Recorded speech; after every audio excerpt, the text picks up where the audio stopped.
92,6 FM, Radio Publik Kota Denpasar. Pagi ini kita akan ngobrol bersama seorang YouTuber yang terkenal sekali dari Bali. Ada Turah Partayana, benar gak ya Turah ya? Benar sekali. Oke, selamat pagi Turah.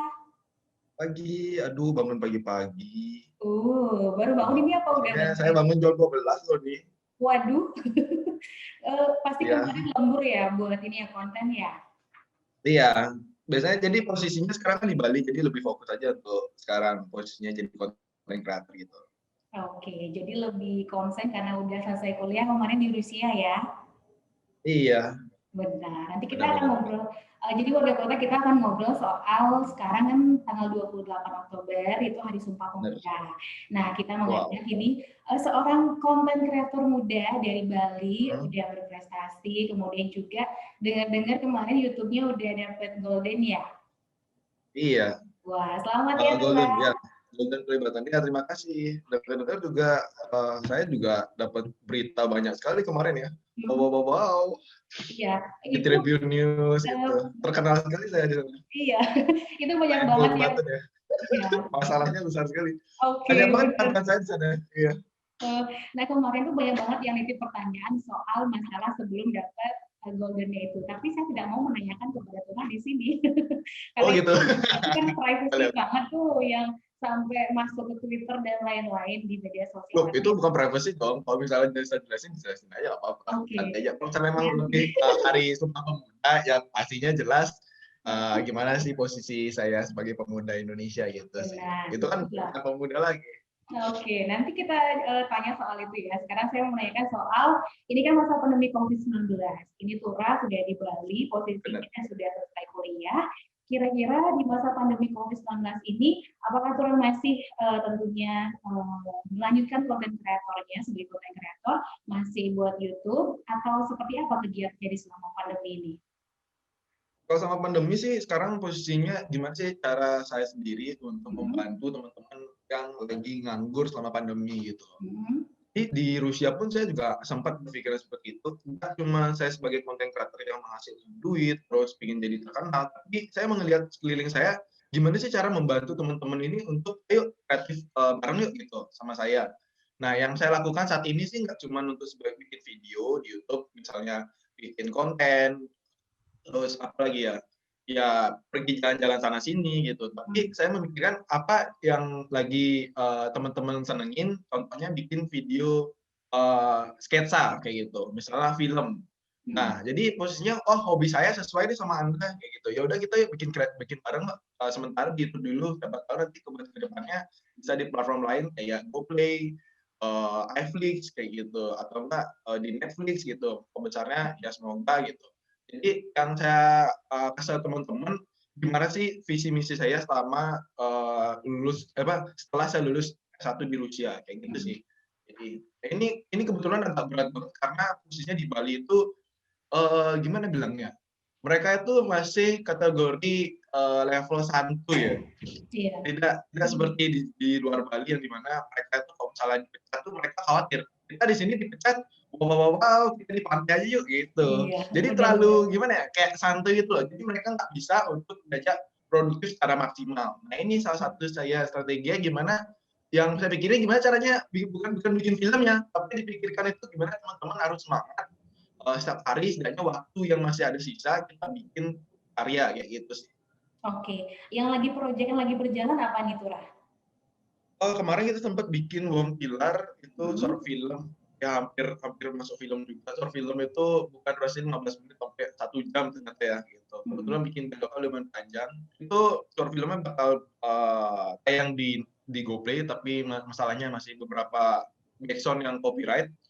Terus saat ini sekarang kita lagi ngurus untuk short film Netflix. Jadi di sini platformnya kan kategori lomba. Jadi lombanya itu bukan lomba untuk mewakili provinsi atau segala macam, tapi mewakili saya sendiri Indonesia kayak gitu loh. Nah, misalnya kita saingannya itu dari England, terus dari Thailand kayak gitu sih. Jadi posisinya kalau kita lomba kan ya kita dibiayain kan. Maksudnya kita biaya sendiri, tapi posisinya dari iFlix kita dibiayain secara utuh. Itu sih. Makanya saya berusaha untuk bikin filmnya di Bali biar mengangkat ya posisinya produktivitas di Bali gitu. Oke, dan timnya udah tambah banyak ya Turah? Apa masih sendiri Turah?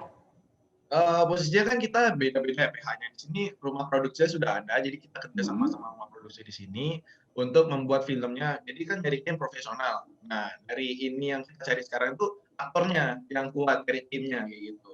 Timnya talent-talent yang bagus aja sih kayak gitu. Nah, berhubungan juga nih karena sekarang kan kita memperingati Hari Sumpah Pemuda nih. Kalau menurut Turah sendiri, gimana cara memaknai Hari Sumpah Pemuda Turah? Kalau saya sih sebenarnya dari sejarahnya yang saya baca, Wih, banget ya. historinya udah tahu ya. Banyak pemuda yang dimana mereka sudah memikirkan ke depannya. Contohnya kemarin tanggal 28 Oktober 1928 itu kan mereka sudah memperingati pada acara Kongres Pemuda kedua. Kalau sebelumnya itu kan pada tahun 1926, Kongres Pemuda 1 gitu. Jadi pemuda-pemuda yang zaman dulu itu maksudnya mereka itu sudah memikirkan gimana caranya Indonesia merdeka, iya kan? Kita merdeka 1945. Mereka pemuda 1 itu udah memikirkan jauh-jauh 2 tahun untuk gimana caranya biar mereka merdeka tanpa dilihat sama pihak pemerintah Belanda gitu kan. Nah itu yang mereka pikirkan, dan seharusnya yang kita ambil dari sana itu gimana caranya selama 2 tahun ke depan atau 10 tahun ke depan kita punya masa depan Indonesia yang lebih baik kayak gitu. Kan jauh-jauh gimana caranya kita punya duit, gimana caranya kita maksudnya udah ngasih biaya hidup untuk pernikahan istri kita kayak gitu. Itu yang cara yang salah sih. Tapi kita pikirkan gimana caranya Indonesia maju lebih baik kan. Itu yang masih jarang di Indonesia sih. Untuk zaman sekarang ya. Nah, saya sih memperingati Sumpah Pemuda sih itu yang saya benar-benar salut banget. Kita beberapa di Indonesia saat ini tahun 2020 bisa memikirkan hanya posisinya diri sendiri gitu. Kalau saya sih berharap kalau misalnya di YouTube segala macam, Sumpah Pemuda ini diperingatkan melalui platform yang benar secara orang-orang suka gitu loh. Misalnya apa yang disukai, misalnya video-video lucu, sketsa, film gitu. Sumpah Pemuda itu bisa dijadikan film kayak gitu kan. Itu orang-orang lebih memahami dibandingkan membaca, ya kan. Kebanyakan orang punya kacamata ya belum tentu mereka suka membaca gitu. Paling mereka suka dalam bentuk video, ada video lucu gitu, video visual kayak gitu kan. Nah itu yang saya harapkan untuk di Hari Sumpah Pemuda ini. Jadi diharapkan pemuda itu lebih kreatif ya, Turah ya? Iya lebih kreatif, benar-benar. Apalagi lebih contohnya ya. Kayak Turah nih bisa sampai yang awalnya iseng buat YouTube jadinya keterusan dan tentunya bermanfaat bagi Turah ya. Iya, itu salah satu keberkahan juga sih gitu. Oke, sebelum lanjut lagi mau tanya dong, Turah tadi sempat kelupaan, itu Turah kuliahnya di Rusia S1, kalau boleh tahu ngambil jurusan apa kalau di Rusia? Apakah sama content creator juga atau apa? Sebenarnya posisinya kayak tahun 2015 itu saya ceritakan dari awal gimana? Boleh, silakan, boleh. Gak apa-apa. Gak apa-apa. Itu tahun 2015 saya posisinya kan itu tamat SMA. Nah itu kebetulan Aji, Aji itu ayah. Nah, Aji itu gimana ya? Anaknya pingin kuliah di luar negeri karena kakaknya kan saya punya kakak pertama, kedua, ketiga. Nah itu semua kuliah di Bali. Gitu. Jadi coba kamu kuliah di luar negeri aja, mumpung kamu anak terakhir sekali-kali tabung lah gitu. Maka ya udah saya siap keluar negeri gitu. Karena posisinya saya sebenarnya teater di SMA. Di mana itu terus dispensasi lumayan lama. Jadi saya posisinya nilainya pas-pasan di SMA dan akhirnya ayah itu jadi kayak ya udahlah kamu di luar negeri aja di Rusia gitu. Gimana kaget tiba-tiba Rusia, pas mending pemikirannya yuk kita kuliah di Aussie yuk, kuliah di Amerika yuk atau di Jerman. Nah ini tiba-tiba di Rusia aja. Nah itu jadi saya tuh ya udah terserah lah gitu. Karena memang persiapannya adalah kuliah di luar negeri gitu. Nah itu saya waktu itu ngambil jurusan manajemen. Saya bakal kuliah itu selama 5 tahun, jadi sampai tahun 2020 sekarang ini. Jadi 1 tahun belajar bahasa Rusia dan 4 tahun S1. Gitu. Oh, pantesan 5 tahun ya, gitu. Biasanya kan 4 tahun kalau kuliah S1 ya, ternyata setahunnya itu ya, memang rata-rata memang 4 tahun gitu. Di sana 4 tahun juga, cuma masalahnya kita harus belajar bahasa Rusia. Jadi saya sampai di Rusia itu baru belajar abjad aja. Jadi di sana tuh benar-benar dari nol. Ketemu sama orang Rusia nggak bisa bahasa Inggris, di sana nggak tahu cara ngomong gimana cara beli makanan kayak gitu kan. Oh gitu.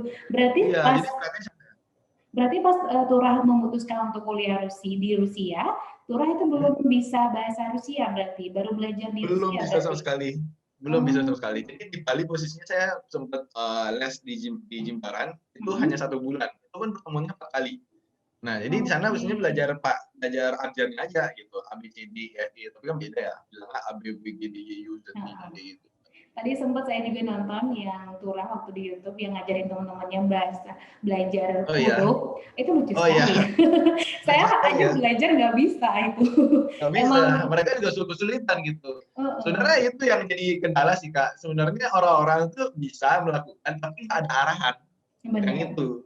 Ya, sebenarnya saya juga nggak mungkin bisa belajar bahasa Indonesia, nggak mungkin sekarang posisinya bisa lulus S1 kalau nggak ada arahan. Di sana arahannya bagus banget kayak gitu. Iya, dan memang langsung baiknya belajar di negaranya ya, Turah ya, langsung. Iya, negaranya kayak gitu. Iya, bener banget. Di sini kacau, jujur kita belajar bahasa Indonesia kan. Iya. Nah, jurusannya apa Turah kalau di Rusia? Di sana saya manajemen bisnis. Oh, jadi jauh-jauh kuliah di Rusia manajemen bisnis ya Kak. Oke. Apakah ada keinginan untuk lanjut S2 lagi di Rusia? Waduh, sebenarnya ini rahasia banget di sini. Oh, rahasia nih, secretnya ya? Di sini khusus untuk radio. Oke. Radio di sini aja deh, iya. Oke, di skip aja deh ya, rahasia nih, bener. Iya, sebenarnya saya bakal ceritain di platform YouTube saya bahwa saya sudah S2. Saya udah dapat beasiswa full, bukan beasiswa full, maksudnya beasiswa untuk kuliah gratis S2 dengan uang saku yang cukup. Tapi saya akhirnya berhenti untuk mengundurkan diri untuk kuliah S2 di Moskow kayak gitu. Jadi saya ingin fokus di Bali dan ya mungkin psikolog saya udah mulai kemarin kacau ya. Jadi ya, dari seluruh Indonesia itu sudah tahu masalah saya kemarin yang dimana banyak pendudukan yang namanya juga anggaplah orang-orang udah namanya besar, udah dikenal orang, pasti banyak banget yang jatuhin. Nah itu saya waktu itu belum siap gitu, belum terima. Akhirnya saya tuntut dan segala macam. Nah, malah tuntutannya mereka minta maaf. Mereka itu ya pas permintaan maaf mereka itu malah nggak naik kayak gitu. Jadi ya nggak terima di sana. Giliran saya yang aneh baru disikat kayak gitu lucunya. Dari sana emang posisinya di Rusia itu saya anggap bahwa teman-teman hampir kebanyakan yang saya kenal ini pengalaman saya doang. Kebanyakan teman-teman di Indonesia sana ingin menjatuhkan bukan untuk memajukan kreativitas bareng saya kayak gitu. Ya udah ayo kalau mau berantem ya udah yuk lewat ini aja, lewat kepolisian gitu. Enggak usah ngomong di sosial media gitu kemarin kan. Jadi kalau udah kayak gitu udah kacau banget gitu. Ini nggak cocok lagi di Rusia. Buat apa saya melanjutkan kuliah di S2 sedangkan teman-teman tuh di sekitar nggak ada yang mendukung gitu loh. Ini kan saya di Bali banyak teman-teman lingkungan yang sangat mendukung, talentnya udah bagus, ya kan. Di sini sudah pasti kayak gitu. Kenapa saya nggak lanjutkan di Bali aja? Itu pemikiran saya pertama. Dan akhirnya untuk lanjut S2 itu berat banget kayak gitu. Nggak bisa fokus karena kalau saya bisa cerita sih waktu SMA saya pernah ikut teater, dispensasinya 2 minggu Pak gitu. Dispensasi 2 minggu tapi saya nggak mau dispennya 2 minggu gitu. Saya datangnya tuh cuma 2 hari doang, sisanya saya kuliah. Sisanya saya sekolah kayak gitu. Jadi saya memang orangnya tuh memang ingin sekolah, nggak mau meninggalkan pelajaran-pelajaran yang diajarkan gitu kan. Dan kuliah pun juga sama S1 gitu. S1 gimana? Prinsip saya meskipun saya konten creator yang terus-terusan bikin konten, saya utamain nih kuliah dulu karena Aji udah nggak biayain segala macam. Dan saya pikirkan kalau misalnya saya nggak lulus S1 di Rusia atau nggak lulus satu pelajaran aja, saya berhenti dari YouTube atau nggak vakum gitu. Nah, di S2 ini kenapa gitu loh? Di S2 ini kenapa saya sama sekali nggak niat? Itu yang jadi saya permasalahkan kayak gitu. Kenapa ya gitu? Itu yang merasa terus-terusan memikirkan apa saya berhenti kuliah S2 yang itu lebih baik sih. Jadi sama sebulan lebih saya memikirkannya kayak kurang produktif gitu loh. Setelah saya bikin surat pengunduran diri, akhirnya lebih lega kayak gitu. Ternyata memang bukan udah nggak cocok lagi sekolah gitu loh. Memang faktornya bukan untuk fokus kuliah, tapi untuk produktivitas yang sangat tinggi di Moskow kan. Cuman semua saya tinggalkan. Ya udahlah, saya fokus di Bali kayak gitu. Oke, juga untuk relaksasi setelah masalah itu ya Turah ya. Jadi iya benar banget. Butuh sampai sekarang loh Kak, sampai sekarang. Iya sampai sekarang. Jadi posisinya saya kayak kok nggak lanjut S2, jadi masih kayak kata-kata trauma gitu loh.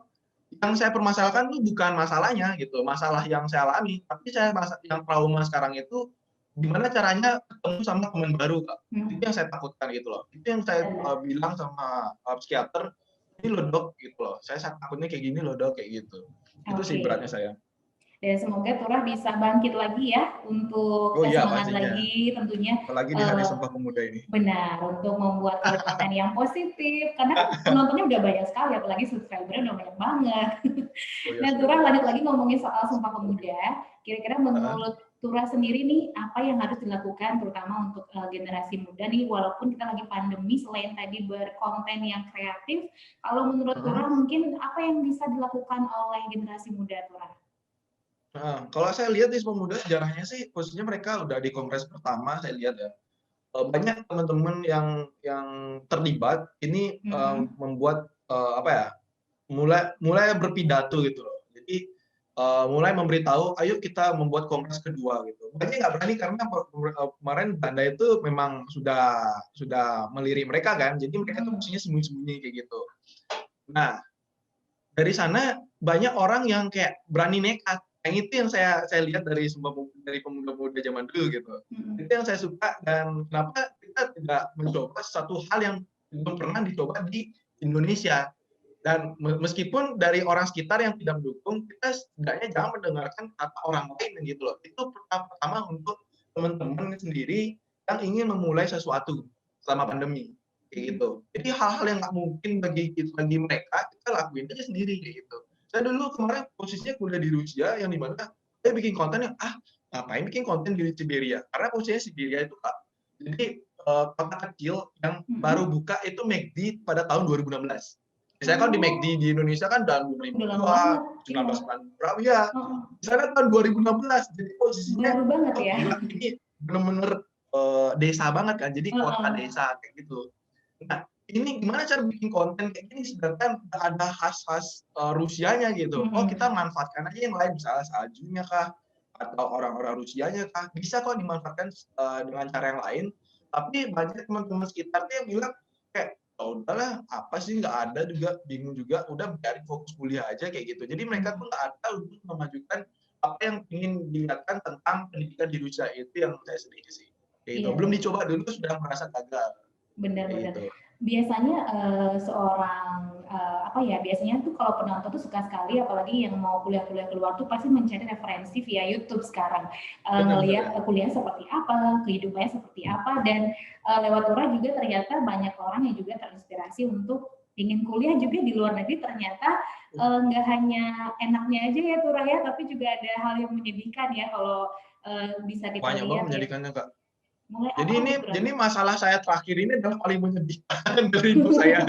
Dan saya aja nggak nyangka loh Turah. Ya, sebenarnya kalau bisa hal menyedihkan digabung di selama kuliah itu setara sama yang sekarang masalah yang di Indonesia ini sih. Jadi kayak ini gimana ya? Kayak di Rusia itu banyak juga masalah-masalah yang berat juga gitu. Jadi orang tuh sebenarnya punya masalah gitu, tapi nggak tahu cara mereka nanganin kan gitu. Iya, dan Turah untungnya selama masalah itu tenang dan tidak membuat apa-apa, jadi sekarang sudah beres ya, masalahnya sudah kelar ya. Dan saya udah pasti tenang Kak di balik itu semua. Iya. Dan saya ngikutin beritanya aja, udah masa sih Turah seperti itu, sampai saya ikut loh sama teman-teman. Oke, Turah, mungkin harapannya nih untuk generasi muda terutama yang di Bali nih, karena kan lagi pandemi cukup keras ya, berpengaruh di dunia pariwisata. Pasti di Bali saya lihat sedih banget. Benar-benar, apalagi bersyukurlah untuk teman-teman mungkin yang sudah bekerja. Tapi bagaimana kabarnya untuk teman-teman yang memang tidak bekerja, kemudian di PHK, dan dunia pariwisata benar-benar sudah anjlok. Kalau menurut Turah nih, mungkin Turah bisa memberikan harapan atau pesan-pesan untuk generasi muda nih, biar bisa bangkit nih di tengah COVID-19. Oke, kalau dari saya sih, kalau untuk pemuda ya, dan mungkin juga teman-teman yang sekarang saat ini sedang belum dapat pekerjaan, apalagi selama pariwisata lagi anjlok yang kakak bilang, coba mencari jati diri sendiri dulu, itu yang pertama. Jadi sekarang kan posisinya di rumah, apa yang kita suka itu yang kita jalani, itu sih yang saya harapkan. Jadi posisinya apa yang saya suka saat ini adalah saya ingin membuat video, ingin jadi sutradara. Pertama yang dilakukan adalah mencoba untuk hal baru dulu, misalnya bikin video sendiri, bikin sketsa sendiri gitu loh. Jadi bertahap kayak gitu. Nah, untuk mencari jati dirinya ini yang susah, Kak, karena nggak semua orang itu bisa bikin video gitu. Semua Benar. butuh, ya zaman digital sekarang semua butuh video kayak gitu. Mau nggak mau kita harus bergerak untuk mencoba semua hal yang kita bisa, semua arah. Jadi nanti arah yang bakal menurut kita itu cocok ya kita ambil gitu. Jadi banyak yang kita lakukan dari berbagai arah ini, ya udah itu aja gitu loh. Misalnya 10 yang gagal, 2-nya kita ambil kayak gitu. Dan 2-nya ini coba kita fokuskan kayak gitu. Dulu saya posisinya di Rusia banyak banget kok yang arah saya ambil, misalnya ikut apa ya, ikut seminar bahasa Inggris, seminar bahasa Rusia, seminar ekonomi, segala macam ikut lomba juga, dan akhirnya lebih nyaman di YouTube kayak gitu. Semua saya tinggalkan, lebih fokus di YouTube karena saya mencoba semua hal dan akhirnya itu berguna juga seminar-seminar itu gitu loh. Jadi saya punya banyak teman di mana saya bisa bikin video untuk wawancara mereka jadi narasumber kayak gitu. Jadi nggak hal yang kita lakukan itu gagal, tapi kemudian hari itu mungkin menjadi sebuah jalan pertama untuk menuju kesuksesan kayak gitu. Oke, harus berani mencoba walaupun itu entah gagal atau bakal Ya. berhasil ya Turah ya. Iya, Oke. itu pelurusannya kakak bagusan sih. Oke Turah, mungkin ada pesan-pesan lagi untuk warga kota sebelum waktu kita habis. Oh gitu, waktu udah habis ya, sedih banget. Iya, Buat teman-teman dari mau pasar lah, apa nih ayo. Turah? Apa? Ya, kalau buat teman-teman dari pasar, ya Hmm. saya harapkan sih, ayo kalau misalnya memang fokus di perfilman gitu. Bantu aja saya sendiri Turah Partayana, bisa cek aja di Instagram, DM aja langsung kalau misalnya berniat. Karena posisinya saya memang butuh orang-orang yang ngajak dari nol Kak, gitu untuk produktif dari awal. Bukan untuk memang secara komersial, tapi memang ini kedepannya ini bakal menjanjikan kayak gitu sih. Oke. Itu aja sih dari saya. Dan kemarin itu sempat premier film di sini ya, film pendek ya di Oh iya iya. Apa itu Udah judul premier filmnya? Boleh salah-salah. dikasih tahu dikit tentang apa sih itu Oh, film pendeknya kemarin? Oke, itu judulnya Uang Pilar. Sebenarnya awalnya itu Memedi, pasti udah tahu dong Memedi. Judulnya Memedi awalnya terus diganti kira Uang Pilar. Jadi orang yang hilang. Jadi posisinya biasanya kalau Memedi ceritanya itu kan anak kecil diculik Memedi. Iya. Sekarang ini posisinya anak-anak muda diculik Memedi. Gitu. Jadi jatuhnya itu mereka terlalu apa ya? Terlalu senang tinggal di hutan dan akhirnya mereka ketemu cewek dan dia meninggalkan teman-temannya sendiri di hutan kayak gitu sih ceritanya. Oke, Jadi itu lumayan sedih sih gitu. yang Filmnya juga kualitasnya bagus, cuman ada beberapa jalan cerita yang kurang. Ini harus diperbaiki untuk di platform GoPlay. Kan nanti kita bakal publishnya bukan di YouTube gitu. Jadi kayak Gojek gitu kan, Gojek kita publik, nah GoPlay kita publish. Oh berarti di YouTube berarti nggak tayang ya? Berarti cuma di Google doang? Iya, tergantung. Kalau bisa lolos untuk copyright-nya ya di GoPlay. Oh Karena iya benar. kalau misalnya di YouTube kan bisa kapan aja. Iya. Tinggal sekarang Oke. di YouTube bisa kok gitu. Iya. Kita tunggu ya, semoga bisa tayangin di YouTube juga ya, biar warga kota juga Oke, bisa makasih menyaksikan. Kak. Boleh deh kasih tahu Turah untuk sosial media dan juga YouTube channelnya nih, warga kota masih penasaran siapakah Turah? Kalau yang belum tahu ya, pasti udah Iya, banyak bisa yang kok cari di tahu. Google sekarang. Iya, cari Google Turah Partayana Tribun News. Jangan, nanti beritanya berita yang lagi. Isinya masalah Turah Partayana. Nah, jadi cari aja di Instagram Turah Partayana dan di YouTube Turah Partayana juga. Oke, siap. Terima kasih ya Turah untuk informasinya. Seneng deh ngobrol-ngobrol sama Turah. Nanti kapan-kapan kita ngobrol lagi ya kalau misalnya ada premier film baru lagi Oh ya, ataupun boleh. mau bagi-bagi informasi apa-apa tinggal kesini aja ya. Oke, siap Sukses ya Kak. buat Makasih YouTube-nya ya. Kak. Iya, semangat juga Kakak. Oke. Oke, hati-hati memilih teman ya. Oke, kayaknya ada sesi curhat nih, hati-hati memilih teman ya. Nanti sesi curhat Turah Partayana, terima kasih. Oke, nanti di DM Instagram aja gimana? Oke, siap. Oke deh, terima kasih Turah selamat beraktivitas lagi, Ya, sukses terima untuk syuting filmnya kasih. ya. Ya, sama-sama. Oke, wali kota tadi obrolan kita bersama Turah Partayana di kota kreator yang di Bali yang lagi famous banget nih kemarin gara-gara ada masalah, tapi kita nggak ngobrolin masalahnya ya. Pokoknya warga kota yang penasaran dengan Turah langsung bisa ke YouTube channelnya di Turah Partayana ataupun di Instagram